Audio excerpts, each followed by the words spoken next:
আজকে আমার আলোচনার বিষয় ১ মাসের মধ্যে পুরুষাঙ্গ মোটা লম্বা হবে ৫ টি প্রাকৃতিক খাবার খেলে। দেশের এবং প্রবাসের ভাই-বোনদের প্রতি সালাম। আসসালামু আলাইকুম। আমি প্রভাষক ডাক্তার রিক্তা পারভীন, হোমিওপ্যাথি এবং আয়ুর্বেদিক চিকিৎসক। অনেকে ওষুধের প্রতি অ্যা আস্থাটা হারিয়ে ফেলে। কারণ অ্যা যৌন অক্ষমতার যে পুরুষের মেন যে হরমোন টেস্টোস্টেরন হরমোন কমে গেলে হয়, এই ধারণাটা অনেকের নেই, অর্থাৎ অনেকে বোঝে না। সবারই ধারণা যে হস্তমৈথুন করার কারণে, স্বপ্নদোষের কারণে অথবা প্রসবের সঙ্গে অজানাভাবে ধাতু বের হয়ে যেয়ে মনে হয় যৌন অক্ষমতা হয়। তবে এই ধারণাটা যে একেবারে এ মা ভুল সেটা না। হস্তমৈথুন ইসলামের দৃষ্টিতে সম্পূর্ণ নিষিদ্ধ। তারপরেও মাসে যদি ৩ থেকে ৪ বার করা যায় সেটা কিন্তু কোনো ক্ষতির মধ্যে আসে না। অর্থাৎ সেক্সুয়াল লাইফ এ সেভাবে প্রভাব ফেলে না। কিন্তু যখনই এটা নেশায় পরিণত হবে অর্থাৎ অভ্যাসে পরিণত হবে তখনই কিন্তু ক্ষতিকর। অর্থাৎ যেকোনো জিনিস অতিরিক্ত হয়ে গেলে সেটাই ক্ষতি। তো সেক্ষেত্রে দেখা যায় অতিরিক্ত হস্তমৈথুন, অতিরিক্ত বিছানায় ঘর্ষণ, অতিরিক্ত আ স্বপ্নদোষ, অতিরিক্ত যৌন মিলন ইত্যাদির কারণে কিন্তু যৌন অক্ষমতা আসে।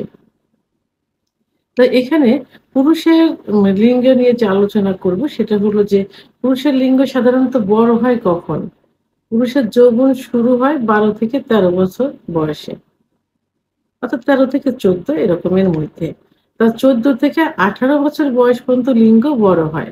আর ১৮ থেকে ২৫ বছর বয়স পর্যন্ত লিঙ্গ মোটা হয়।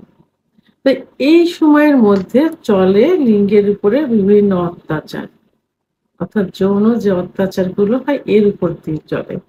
কারণ পুরুষের আ অল্প বয়সে যখন তাদের বীর্য তৈরি হয়নি, ঠিক সঙ্গদোষে হোক, বন্ধু-বান্ধবের সঙ্গে অর্থাৎ বাড়ির কাজের ছেলে, আ বাসায় যে পড়ায় একজন টিচার থাকে, পার্মানেন্ট যে টিচার অথবা সমবয়সিকারা যে কেউ থাকলে উম তো তাদের সঙ্গে মিশে তাদের কাছ থেকে যে যৌবনের শুরু হওয়ার আগে এক ধরনের লালা পানির মতো আসে।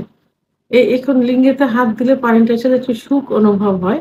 এই সঙ্গদোষ এইগুলো তারা বুঝতে পারে। তখন থেকেই তাদের অভ্যাস হয়ে যায় হস্তমৈথুনের এবং খুব বেশি পরিমাণে হয়ে থাকে। আবার বিছনায় ঘর্ষণ দিয়ে বীর্যপাত করলে লিঙ্গের গোড়ায় অসংখ্য শিরা থাকে। সেই শিরাগুলো কি হয়? লুজ হয়ে যায় অনেক সময় আ ২-১ টা চিরেও যেতে পারে। কারণ ঘর্ষণের কারণে লিঙ্গের মাথাটা বালিশ, কোল বালিশে পড়ে। কিন্তু প্রেশার আসে কিন্তু লিঙ্গের গোড়ায়। যেমন একটা গাছে পেলা দিলে পড়ে যাচ্ছে গাছটা পেলা দিচ্ছে। তো ওই যে গাছের যেখানে পেলা দেওয়া ওখানে কিন্তু কিছু হবে না। যেখানে গুড়া থাকে, যে গুড়ার উপরে ভর দেওয়া থাকে সেখানের মাটি কিন্তু সরে যায়। তাহলে অ্যা মা ঘর্ষণ দিয়ে বীর্যপাত করলে লিঙ্গের সবথেকে বেশি ক্ষতি হয় যেটা একবারে বোঝা যায় না, ধীরে, ধীরে বোঝা যায়। আবার এখন সমকামিতা করে থাকে। তো সমকামিতা অতিরিক্ত স্বপ্নদোষ, অতিরিক্ত যৌন মিলন ইত্যাদির কারণে লিঙ্গের ক্ষমতা চলে আসে। লিঙ্গ আস্তে, আস্তে ছোট হয়ে যায়। মনে হয় কচ্ছপের মতো ভিতরে ঢুকে যাচ্ছে নিস্তেজ অবস্থায়। এবং যখন শক্ত হয় দেখা যায় মাঝখানে একটু অ্যা মানে ভাঁজ পড়ে যাচ্ছে। আবার উত্থান অবস্থায় থাকে ধনুকের মতো বাঁকা হয়ে যাচ্ছে। পেরোনিস ডিজিজ যেটাকে বলে। আবার আগামোটা, গোড়া চিকন ইত্যাদি।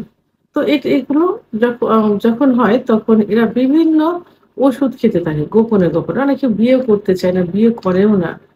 তো এই যে পথে ঘাটে পাশে বসে থাকা যে কবিরাজ, হেকিমদের কাছ থেকে তৈরি করা হালুয়া, আ আ বিভিন্ন অন টাইম ট্যাবলেট, ক্যাপসুল, বিকল্প ধারা বিভিন্ন চিকিৎসা নিয়ে এগুলো বেশি ক্ষতি হয়ে যায়।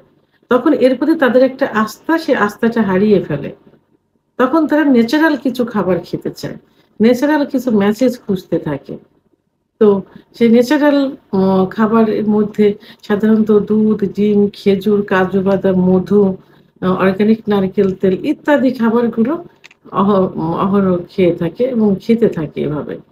তো এগুলো শুক্রাণু তৈরির জন্য অর্থাৎ বৃদ্ধির জন্য, শুক্রাণু গাঢ় করার জন্য, যৌন অক্ষমতা দূর করার জন্য ভালো ভূমিকা পালন করে থাকি। এগুলোর পাশাপাশি আমি আজকে ৪ থেকে ৫ টি ন্যাচারাল কিছু খাবার বলবো, যে খাবারগুলো সেবন করলে লিঙ্গ খুব অল্প দিনের মধ্যেই ৩ সপ্তাহ ১ মাসের মধ্যে আ ডেভেলপ হয়ে যায়। অর্থাৎ মোটা হবে, লম্বা হবে, শক্ত হবে।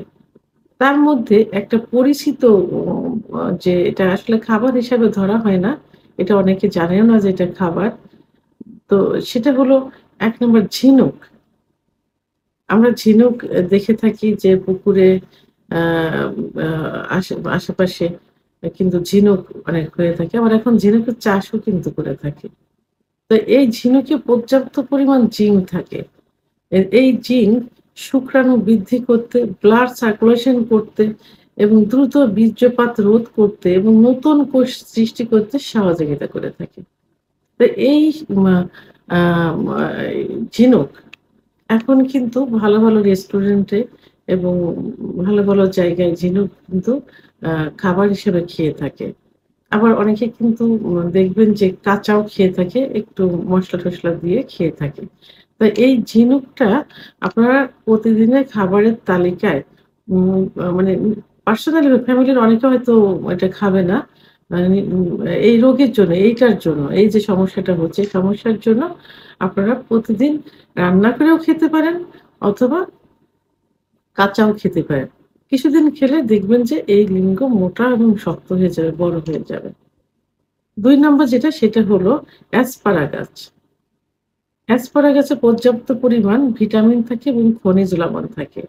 ফলিক অ্যাসিড, পটাশিয়াম, ম্যাগনেসিয়াম আ পর্যাপ্ত পরিমাণ থাকে, যেটা শুক্রাণু বৃদ্ধি করতে সহযোগিতা করে থাকে, ব্লাড সার্কুলেশন বৃদ্ধি করে এবং আ আ নতুন কোষ, লিঙ্গের নতুন কোষ তৈরি করে থাকে। লিঙ্গ শক্ত করে, মোটা করে। তো এই অ্যাসপারাগাস এভাবে যদি খাওয়া যায় তাহলে লিঙ্গ খুব অল্প দিনের ভিতরে কি হবে? মোটা হবে, শক্ত হবে, লম্বা হবে। ৩ নম্বর যে খাবার সেটা হলো আ কলিজা। কলিজা কিন্তু খুব পরিচিত একটা খাবার এবং অনেকের কিন্তু খুব প্রিয় খাবার। যখন আ মাংস কিনতে যায় বাজারে, খাসির মাংস, গরুর মাংস, তখন মাংসের সঙ্গে কিন্তু সবাই একটু কলিজা নেয়। আবার অনেকে কি করে ওই শুধু কলিজাও কিনে খেয়ে থাকে। তবে হ্যাঁ, অবশ্যই এটা সংরক্ষিতভাবে যেটা থাকে সেটা খাওয়া যাবে না। এটাতে ক্ষতির পরিমাণ কিন্তু বেশি হবে। কারণ আ বিভিন্ন আ নতুন, নতুন বিভিন্ন রোগও তৈরি করবে। কলিজায় ভিটামিন এ থাকে পর্যাপ্ত পরিমাণে। অথবা আ অর্থাৎ কলিজাতে জিঙ্ক থাকে। আর এই কলিজাতে কিন্তু ব্লাডটা তৈরি হয় কিন্তু।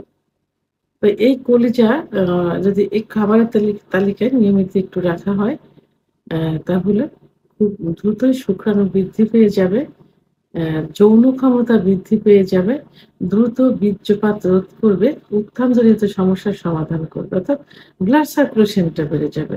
নতুন কোষ তৈরি করবে। এজন্য টাটকা ওই সংরক্ষণ করে যেগুলো রেখেছে এগুলো না খেয়ে টাটকা কলিজা খেতে হবে।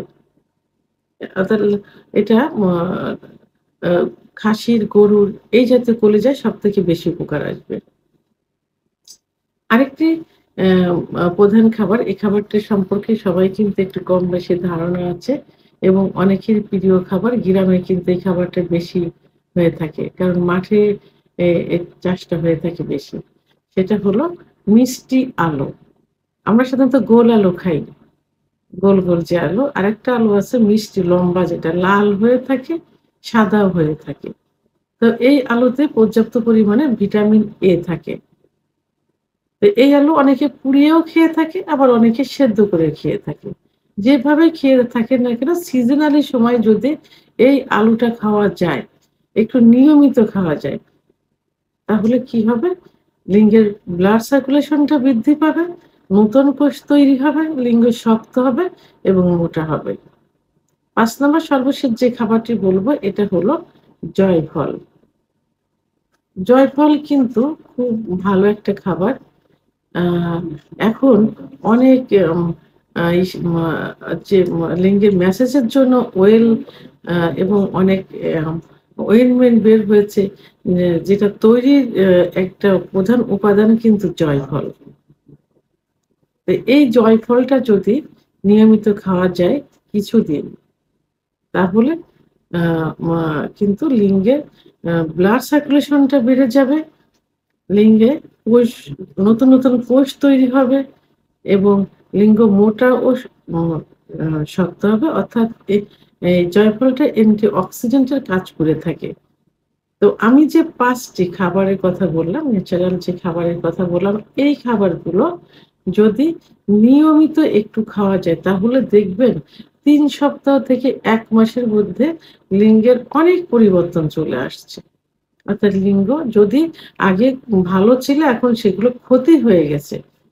ছোট হয়ে গেছে, চিকন হয়ে গেছে, খর্বতা চলে আসছে। কিন্তু যদি ভালো ছিল, আরো ভালো করতে চান, সেক্ষেত্রে কিন্তু সেটা ডেভেলপ হবে না। অর্থাৎ ক্ষতিগ্রস্ত হয়ে গেছে, সেক্ষেত্রে এটা ডেভেলপ হবে। ভিডিওটি সম্পর্কে যদি কোনো মতামত থেকে থাকে অবশ্যই কমেন্টস এর মাধ্যমে জানাবেন। আর ভিডিওটি ভালো লাগলে লাইক, কমেন্ট, সাবস্ক্রাইব করে আমার সঙ্গে থাকুন। আল্লাহ হাফেজ।